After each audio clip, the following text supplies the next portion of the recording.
Sa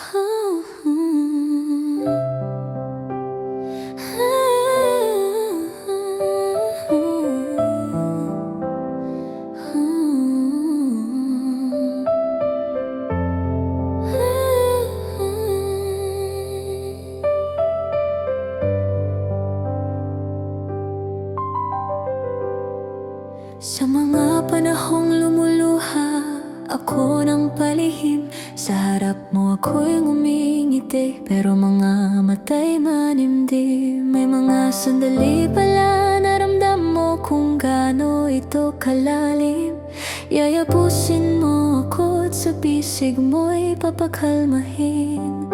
Salamat sa Diyos, ikaw ang sa'kin ay inilaan. Taong sa akin ay uunawa, kahit madalas ako'y mahirap maintindihan. Sa mahabang pasensya, di mo ko pinagdamutan.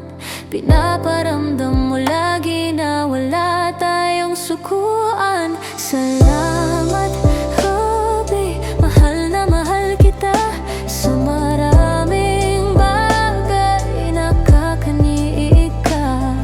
Salamat kasi sa likod ko'y laging nadiyan ka. Nagpapahupa ng aking mga pangamba. Ngayong kaarawan mo, ang panalangin ko ay ang palaging kaligtasan mo. Na matupad lahat ng adhikain mo, lalo na yung panalangin mo para sa mga kapatid at magulang mo. Dahil batid ko sila ang tanging yaman mo. Salamat sa kabaitan mo, pati Mama Selly ko ay minahal mo. Salamat sa lahat, sa sipag, pag-aasikaso at masasarap na luto mo. Tulad mo, ako'y maglilingkod sa'yo sa hirap at ginhawa.